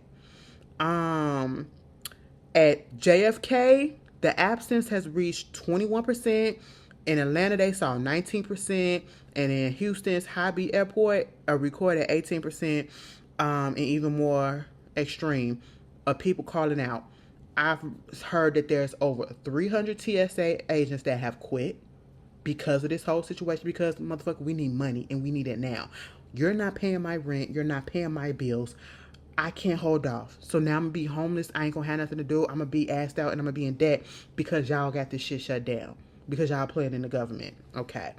So yeah, I'm finna go look elsewhere because I need something. And I need something fast and now, you know. Passengers are being urged to show up like 4 to 5 hours early. Depending on which airport it is. Especially like in Houston and shit like that. I said, oh my God, that's crazy. And I'm the type of bitch, I need to pee before I get on the plane. Because I'm not finna use that bathroom on the plane. I'm not finna try to spit up in that bathroom now, bitch. I did that one time and I said never again. No. Okay? So there's that. And so imagine you standing in line for 4 hours just to get through the TSA and try to get to your fucking gate, and then don't let the gate change. Don't let the gate change, and don't let you just be late and miss the fucking plane because of that. Girl, bitch, I'd be so fucking mad. I'd be like, you know what? Turn this shit around. Let me go back home. That's what's going on. It was like 50,000, over 50,000 TSA officers are still working without pay. And concerns are getting worse. Like, they haven't hit us yet. And I'm talking about out here in Chicago. I did see some long lines in O'Hare. But for the most part, it ain't been too bad. But they said it's going to get bad. And that's unfortunate if they don't fix this shit. And I feel so sorry for everybody affected by it. And especially the ones that didn't vote for this bullshit. You know, this administration and all that stuff. Which is all going into conjunction. And it's just trickling down. Everybody's lives is being affected. And then add on this whole fucking war situation, this Iran situation. It's just like, it's sad. It's ridiculous because the country is about to get worse than what it is. And they're not telling us everything. So there's that. Okay? We aren't winning. It's a lot that's going down that they're not telling us. Then you got the situation that's going on over there in Cuba. Cuba is going into a total blackout. Like, no power. Nothing. That's some scary fucking shit. You know what I'm saying? And it's just... everything's fucking collapsing. And Southwest Airlines, let me tell you something, bitch. Y'all, I have never seen an airline get so much complaint after they changed the policy from being in the good graces of everybody. Southwest used to be one of those airlines that everybody loves to get on for the most part, especially if you was a big girl, you was a bigums. Yeah, we loved it because you could pick your own seats or whatever. And they were real flexible with stuff. And truth be told, we get it. You know, they all of a sudden want to enforce, because I used to, before I started riding United, and the only reason why I started getting on United is because my sister had flyer miles. because her job, she used to travel all the time, so the miles built up, and she used to fly on United, and so we were using her shit in first class, whatever. But that's the kind of But yeah, before that, girl, I was a Southwest girly. I was a Southwest girly because I picked my seat, bitch. I'm going all the way in the back, by the window, and I'm gonna be knocked out. That's just all it is, and that'd be cool, bitch. And the seats do be wide enough, or it be fat enough. Well, from the last time I was on Southwest, and mind you, I was a little bit bigger than this, unfortunately. And I mean like slightly bigger. Like if you go back, you'll know. I was able to sit in the seat and not spill over and be all up on the person that was in the middle seat, because at one point I've been on Southwest where I'm the only one in the seat in a row, and it's 3 seats in a row, and I'm the only one in a row, or I'm in a row and another person. And then I have been in there a couple of times where it's all 3 of us in the seat, and it was perfectly fine. You know what I'm saying? And so now they have put this policy up where you have to pick your seat, okay? You can no longer just go in and it's a free-for-all. You get whatever seat you want. You have to pre-select your seat, pay for that seat, and then if you are deemed to be a fat bitch, when they see you, they could tell you, bitch, you're going to have to pay for an extra seat. Now, see, the problem is with this, and from what I found out, this policy has already been in place, but they haven't really been enforcing it, right? Not to this degree, okay? And the issue with this, and I know there are some people that's like, I don't understand why y'all complaining, y'all shouldn't be fat and all that shit or whatever. It's because it is discrimination, and it's damn near going to be discriminating against other things as well. Case in point, what I'm about to tell you. This one lady, she was told, because they are literally just having gay agents or whatever looking at them and saying, you a fat bitch, you're going to have to get you're going to have to buy another ticket. And then I'm seeing so many videos, and I mean back to back. I have never seen so many videos. I have never even seen these many videos about Spirit Airlines, okay? As much as I have seen about Southwest in these past couple of weeks or so. About, bigger body people being singled out. And I have to say bigger body because some of the people that are making these videos and talking about how they were being told that they have to get another seat, pay for another seat, and half the time the flights are not even full. That's also an issue as well. You're doing all this and the flight's not even full. So like, what? Why am I paying for an extra seat if the flight is not even full? Let me just, but hey, that's the issue too. But the thing is, some of these people, small at top, but they got hips. Who are these people? Black people, people of color, Latinas. You know how most of our bodies are shaped naturally curvy like that. That does not mean that they're overweight. They just got hips. And so if your bottom, and one lady literally was told, if your bottom can't fit into the seat, you got to get another seat. Mind you, her bottom did fit. And yes, she was a little curvy at the bottom because she had fucking hips. But her waist was snatched, bitch. Okay? She was not spilling into the other seat. They're literally just looking at you, assuming and saying that, bitch, you're going to be a fat bitch and you're going to spill into the other seat. So therefore, you're going to have to pay for another seat. Mind you, they just eyeballing it. They're not doing a test and taking you in the back or taking you to the side and having you sit in the seat. That's what they need to do. Go to the back or whatever and sit down in the seat and see if you can fit. That'd be okay with me, if that was the case, you know what I'm saying? Because the majority of the people that I have been seeing who are of a bigger size, who have been told that they had to get another seat, they recorded themselves sitting in the seat and showing they're not touching nobody. That's discrimination, all right? So when that Samira girl went off about Southwest and all that shit, some people need to apologize about the discrimination and all that shit. But then if you don't want to get on board with that, right? Because I don't see and I don't hear nobody else, because I'm pretty sure other airlines got these policies in there too. But you don't hear, and I haven't yet to see videos about Delta or American or whatever, saying these things and eyeballing people and saying, "No, bitch, you got to get another ticket, bitch." Okay. what if I don't have money for another ticket? That's one. You're just trying to get money out of me, right? And it's never going to happen. Two, seeing a few videos as well. You got to pay for the bags. Mind you, with Southwest, the bags used to fly free. Now you got to pay, okay? Okay, cool. You got to pay if they're over a certain weight. Okay, cool.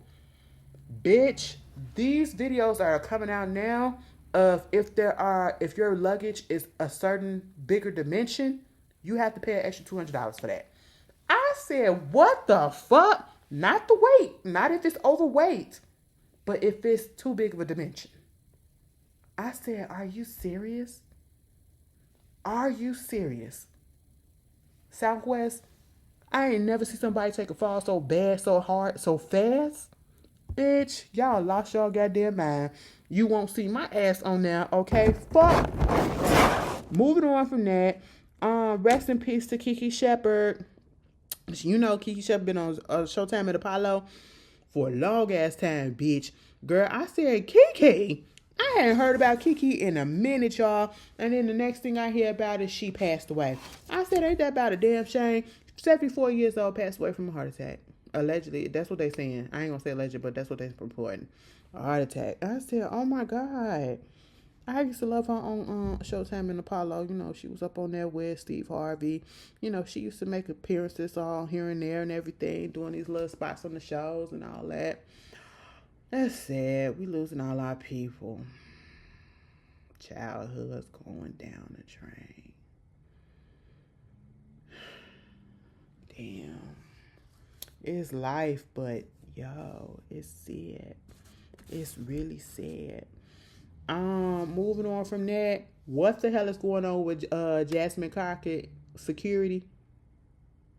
Baby, they shot and killed that man. They said that this motherfucker was out here trying to fake like he was a goddamn police officer. He died Wednesday. No, it ain't funny. He died Wednesday after a confrontation with SWAT officers in a hospital parking garage. What?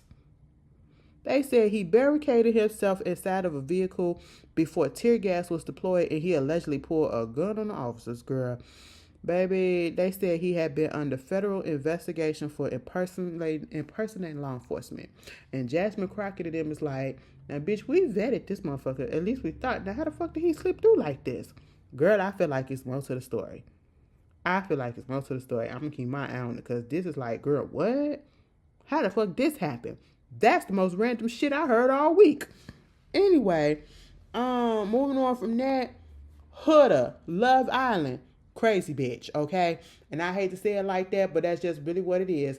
Miss Girl is unstable, and it's just like so crazy how, you know, when I actually watched this season and to see so many people that was on her side for things and trying to make her out to be a victim, especially when it came to her, Shelly, and Olandria, and they was putting those two black girls down and, you know, doing all of this shit in the name of this girl, only for it to come out to show that we was right, that the bitch is not stable.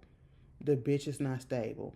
You know, there was and it's no alleged. There's no alleged. And it's hard to get a temporary or a permanent restraining order against a person. You have to have proof. And there has to be enough substantiated proof in order for you to get one. She's dating some dude named Louis Russell, whatever the fuck. His baby mama got a restraining order against her ass because this bitch came over there threatening to take her out and the son out. Okay? Take her out and the son out. And said she was going to off her own self. Showed up at this lady place. You know what I'm saying? Doing all this shit. And then the text messages came out. Oh my God. That motherfucker playing both sides. It was his text messages and he was telling the ex-girlfriend, the mother of his son, to get the restraining order. Call that shit in to get that restraining order. And then after all this come out, he want to put up a post with Huda basically saying that he love her and he supports her and all that stuff. I hate a motherfucker like that. Okay? And then they were saying like in those text messages, it was like, he's scared to leave her because she said something about getting her fans to, you know, go against him and all this stuff. Again, the fans are young, dumb, and stupid. Again, as I was saying with the Julez situation and being fans of celebrity kids or fans of people that don't do shit, this is what I'm talking about. like paying money to go see somebody sit up in a section at a club that don't do shit and never really does shit but model and all that stuff. Bitch, what the fuck do I look like being fans, Uber fans of somebody that ain't done shit but kiss on TV in a game show and act a fool? What? I ain't saying that no goddamn reality TV star or TV personality that don't have real fucking talent. You ain't up here showing me how to build this. You ain't up here showing me how to calculate this. You ain't up here showing me, oh, you can do this 1-2 step right here. Oh, you can hit that note. Oh, you can act real good. Bitch, oh, you can play sports real good. Bitch, what the fuck am I a fan of? Because you on a show that you was doing nothing but fucking kissing and fucking people. And you going so hard and you're so crazy over this? Make that shit make sense. Y'all just as fucking loony too. You know? But yeah, get that bitch up out of here. I'm so glad Olandria's still out here doing her thing. Olandria look good, bitch. That bitch was at that Oscar party and she was oiled up. I love it when I see black people just oil the fuck down. You know, Victoria when they be doing that, I be like, God damn, bitch, if I touch you, I'll probably slide away. But yeah, girl, she was just all fucking down. Now that bitch needs to be on the runway for sure, for sure. Moving on from that, what else? Jamal Bryant does not speak for the black community. Jamal Bryant is no one's leader. I do not like Jamal Bryant. I don't like the way he talks. I don't like the way he sounds. And for you to come out and to imply or say that the boycott for Target is over with, bitch, who the fuck are you? No, it is not. And I don't understand why people still listen to him. Move along, okay? Secondly, Clarissa, I don't understand why you or Papoose are giving 50 Cent any time of day. Y'all falling right into his goddamn plot, right into his hand and what he want. You know, he want to come out and say that you was fucking around on Papoose. Bitch, my cheekbone. Baby, it's...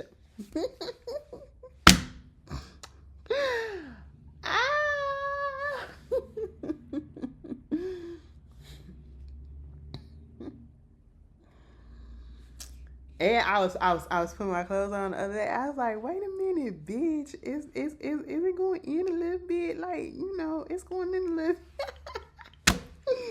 anyway, you know, you gotta find a little stuff to make you happy. And a little progress here, a little progress there. Look. Look.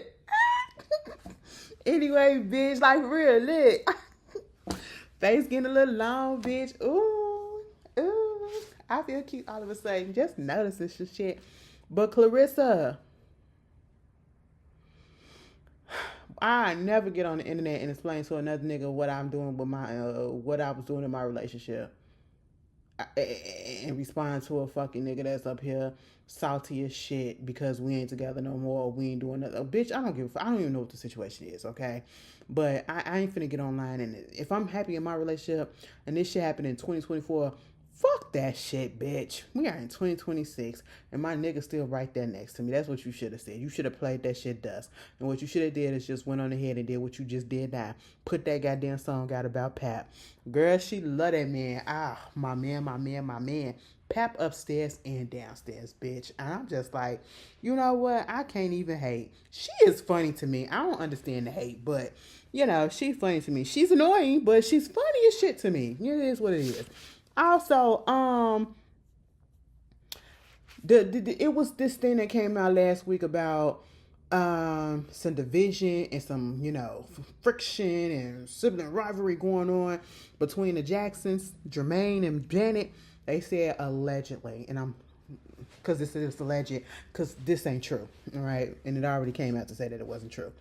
That's why I didn't say nothing about it last week, but it's all making sense why all of a sudden this is being put out there to try to make Janet look like the villain, but she's not. And if you know the history, you know damn sure she's not. So there was a story from TMZ had put out, and they said that a source close to the family, and it's always a source. It's never, you know, for sure, but a so-called source close to the family said that the family had a screening of the new Michael movie that is coming out next month on the 24th, right? And that everybody was loving the movie except for Janet. Everybody was applauding Jafar, and they was just so happy except for Janet. And then Janet and Jermaine got into it or whatever because I guess, you know, she didn't like the movie and all this other stuff and woo woo. And they were trying to say that Janet is jealous of Michael Jackson. She's always been jealous of Michael Jackson. Now, as soon as I heard this whole story that was going on, I said, baby, let me pump the brakes on that, because I am a huge Janet Jackson fan and a Michael Jackson fan, and I'm also a huge The Jackson family fan, right? Bitch, that's just really what it is. And what you're not gonna do is come on here with false information, okay? That's not it. Mind you, her nephew, Reeby's son, Austin Brown, came out and said it's absolutely fucking false, okay? And he has no reason to lie. You know what I'm saying? So there's that. He said that shit ain't never happened. And I said, I know it didn't. Because when they was growing up, the ones that was close, it was Michael and Janet, okay? That was her big brother. That was her big brother. She loved her brother. She was not jealous of her brother. They probably had friendly competition, sibling competition, which is cute. And because they were the biggest things in the family. So yeah, and they said that. They said that. But it was no jealousy between them like that. For her to even feel a way like that. Unless they play her character wrong in there, then I can understand that. But to say that she was jealous of Michael, no. If anything, them two understood each other the most, because them two were still in the business and was both going through their issues and their scandals and stuff or whatever, you know what I'm saying? So yeah, that can bond a bitch, you know? But the person who did have a problem and who was jealous of Michael was Jermaine Dupri. I mean, wrong person. Jermaine Jackson, okay? He was very jealous of him. Jermaine put a diss song out against Michael when he was trying to go solo, okay? Like, y'all gotta go back in the archives. You have to go back in the archives, you know? That's why that one time when Michael won that award and he was on that stage and he said, you know, and I love my family, including Jermaine, that's what it was referring to. That's why people was like, girl, what? Because they was in the midst of going back and forth, and it was mostly Jermaine because he was jealous of fucking Michael in his career. That's just really what it was. Now it's coming out saying that he's about to re-release his book called You Are Not Alone, Michael Through a Brother's Eyes, and it's about to come out April 9th, okay? He's re-releasing it, and it's coming out the same month as the Michael movie is coming out. All so he can catch the hype that is going on and get that attention from the Michael movie and let it spill off onto him and get some more sales too.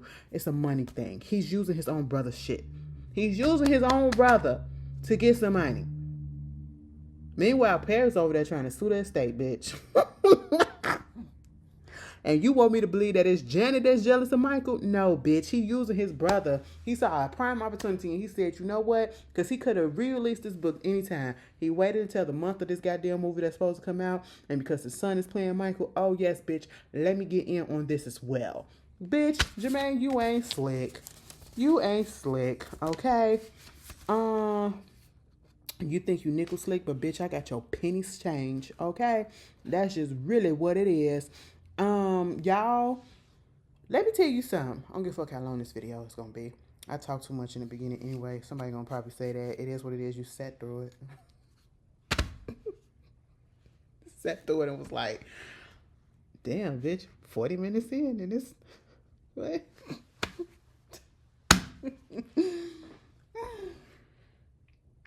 I'm getting y'all prepared for when I get on live, because once I do get on live, I'm not gonna tell you when. I'll let you know. Once I do live, it's not gonna be like an hour live. I'm gonna be on here chilling for a minute with y'all. Okay, I think y'all deserve it. But yeah, girl. A shout out to Cross. Oh, bitch, I gotta watch the last episode.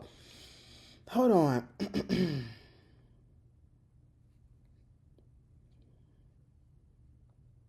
Hold up. Don't tell me what happened. Please don't tell me what happened.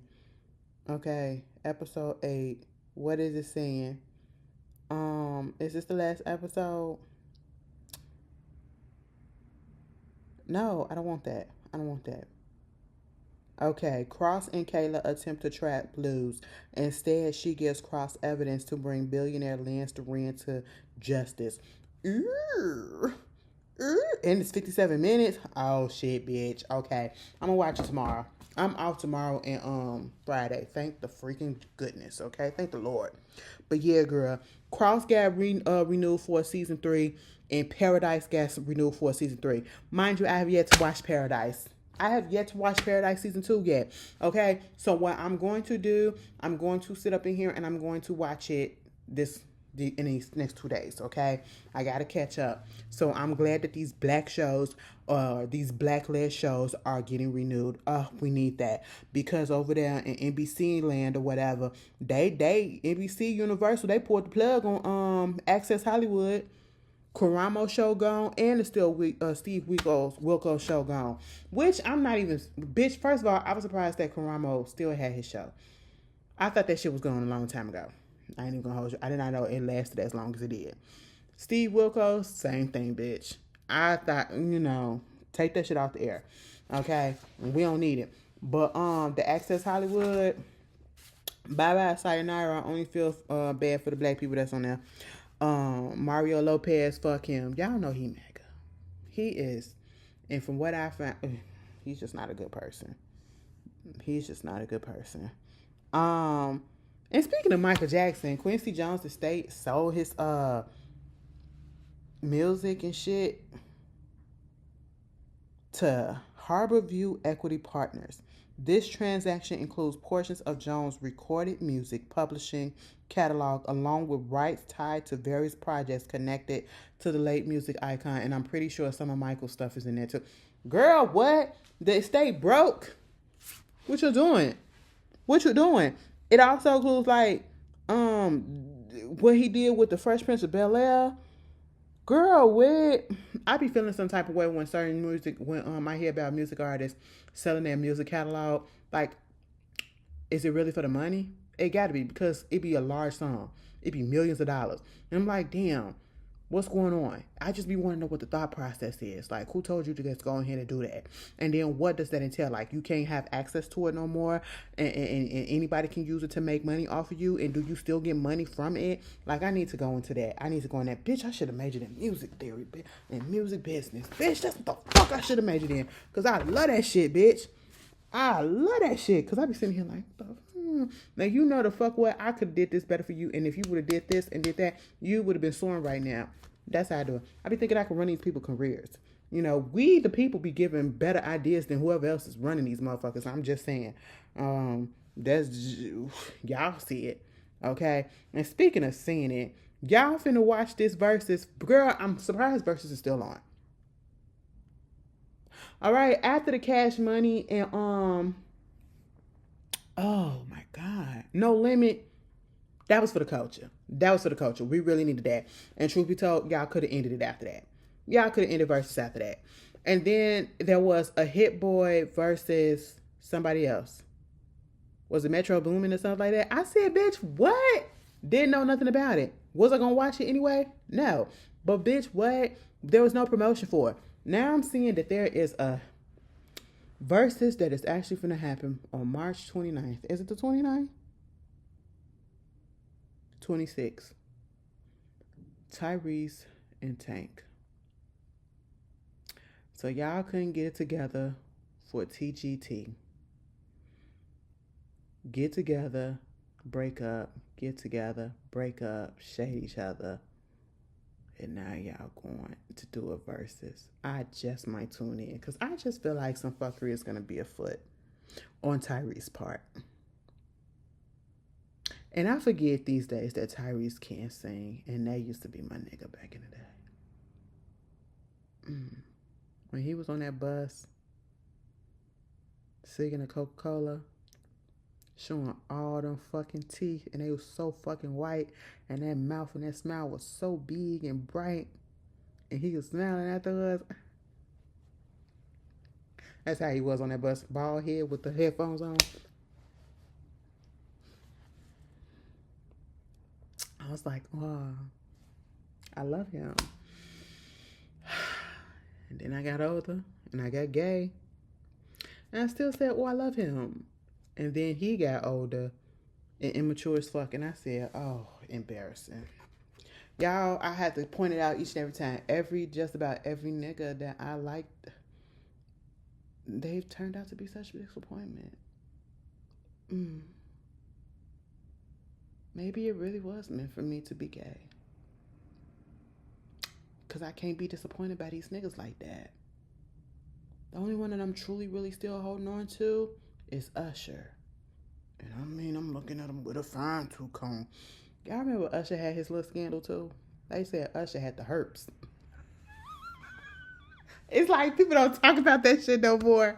But when that shit came out, we was like, girl, what?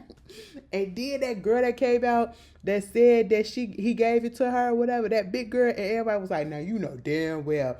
Honestly, you never know what goes on because, people like to fuck on big girls and big bitches and big niggas behind closed doors and they don't take them out in public. So you never know. But given the shit that she was saying, I said, bitch, you're lying. That was a time, okay? That was like, he was fucking around with Usher. He was getting sued left and right for that shit. And then it's just like, I don't know, he went away. And see, this is how you're supposed to do a scandal, bitch. You're supposed to fucking go away or drop something so fucking good that we just forget about it. Case in point, I hate to bring this up, but unfortunately, the one that did that shit the best, no shade, because I don't like him, R. Kelly. Had a huge ass scandal, and to distract us from the scandal, what'd he do? Put out the fucking Chocolate Factory. A masterpiece. I'll give him that. I will give him that. That was a good ass album. Okay? Step in the Name of Love and then Trapped in the Closet story. Oh, yeah. And that's how he got a lot of us niggas. Until a lot of us grew up and we realized, oh, this nigga is a fucking nasty motherfucker. Yeah. It's like that. Few people could have did that. Jonathan Majors could have did that. You know what I'm saying? Could have stepped back. Once this little scandal happened, we would have eventually, the shit would have died down. And then you pop back up, in a better head space, and then did what you had to do. But no, you pop back up on the right wing tip. And it's just like, if that's the case, you could have stayed gone. That's that, bitch. That's that. Mariah Carey said, girl, she didn't like that Glitter album when it first came out. I said, girl, what? She said, girl, when that shit first came out, I did not like it, because the movie had flopped and everything. She said she used to hate it. She was like, why did I do that? And then, she started embracing it. And then it started getting back on the charts and everything. Mariah, let me tell you something, girlfriend. That Glitter album was excellent.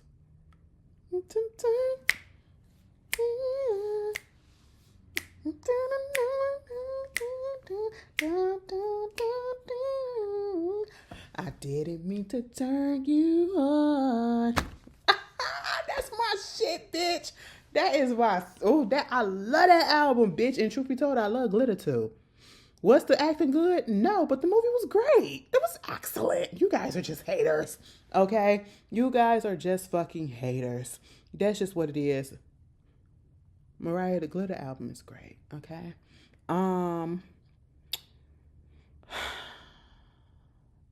Anyway, let me get the fuck up off of here. I gotta go do my exercise. Get it, wrestle. Oh, the Lord knows not to make me like a skinny bitch for real, like. Because I just feel like he had to humble me by making me this way, a little bit, and calm that shit down, because he was like, oh, bitch, you would be hell on wheels. And I really feel like I probably would have. I'd like, I take you. But anyway, that's neither here nor there. And let me keep one thing out there. Y'all been looking at the Secret Lives of Mormon Wives? I cannot believe that I have, but girlfriend, I love to look at some little white mess, and especially when it's religious shit behind it, and they say that the religion is a cult, the Mormons or whatever, because from one cult to the next, I get it. But hey, bitch, you've been seeing the news about the whole, now let me tell you something, if you've been watching it, you watched this season 4, and you was confused as shit as how the Bachelorette is still finna happen. How did Taylor get the Bachelorette? And you are on this season actively showing us before the Bachelorette premieres. Before the Bachelorette premieres, you are showing us that not only are you still fucking around, you brought another nigga into your home. You are not with the father of your children. Neither one of them. But you are upset that your ex is fucking with other people. But you literally, the same time he was out there in that villa, Vanderpump Villa, over there in London town, you had a nigga up in your home. And yet you're going crazy over the fact that Dakota that slept with this other girl in the villa. Girl, what? You had that, so that man was up in your house and y'all ain't do nothing? He's a complete stranger, and that was the first time he was in your house, and you got him off of social media. Just like you got Dakota off of social media. And so you mean to tell me it's okay for you to have another person in your home, but it's not okay for Dakota to go do his own shit? Now, don't get me wrong. Dakota is a terrible person. Dakota is manipulative as fuck, okay? That's just really what he is. He is a walking fucking red flag, and she knows it. He's toxic as hell, and she's toxic as hell, right? When the first season came on and they got together and it was reported and they actually showed it, because I remember when they had this came out into the news, but then they showed it on the season when them two had gotten to it, and he had to call the police on her ass because she was up there being abusive allegedly. And then her mugshot from that time just came out, and she looked crazy. She looked off, very much so. And I hate siding with certain people, but bitch, I really do feel like Taylor started all that shit. I really do. Girl, I want to hate Dakota so bad, but I can't. You know, he's a fuck nigga, but bitch, you are a lot too. You are a fucking lot as well. And then it is coming out saying that, you know, them two still getting into it. And a couple of incidents have happened on the show so bad because they were in the process of filming the new season 5, that they had to stop. And then it's alleged that some of the girls don't want shit to do with her. Oh my God. And then you have Cinnabon, which is a big sponsor of, you know, I think The Bachelorette and probably other people affiliated with NBC and all that stuff, or whoever that The Bachelorette is on. They're pulling their sponsorship because they're not here for her and her antics. And I said, girl, what? Now the bitch already had a fucking record and y'all put her on there. Why would y'all make her the Bachelorette if that's the case? And then for them to be showing that she is actively still fucking around with her baby daddy. So you did already basically just told us the ending and the outcome of the Bachelorette. Because with all of this stuff that's happening, and then they saying that they been getting into it recently, every time they get into it, they have sex. That's what we seen on the show. So clearly she ain't with whoever she chose, if she chose anyone on The Bachelorette. So what is the point of this show that they're got to put on now? She didn't ruin the shit. That girl is so fucking toxic. But I will say Dakota was wrong as shit for getting with that girl. And that girl that's cool with Taylor and Miranda, Shayna, whatever her fucking name is, bitch, you wrong as shit too. You knew it was too fucking close. You knew that shit was too fucking close. And you gonna fuck around with him like that. And you know that bitch crazy as shit. I wouldn't want to be with somebody who got a crazy ass ex. Hell fucking no. But anyway, that's all, y'all. Let me get the hell up off of here. Y'all got like a whole weekend, a couple of days or whatever to watch this. Break it up in pieces. Get you something to eat. If you made it this far, I appreciate you. I appreciate you. Bitch, I'm finna go to bed. As soon as this says process, finish, I'm gonna be like, upload, I'm gonna be like, publish. Good night. But anyway, y'all be safe. Y'all keep it, you be easy, okay? Be cool. Well, I don't want y'all to be cool because it's cool outside. Be a little warm, you know what I'm saying? Get your little light jacket if you need to, you know. Be cool. For those that's going to the Carey B concert this Saturday out here in Chicago, if you see me, bitch, say hey, because I'll be there. But yeah, I'll see y'all later.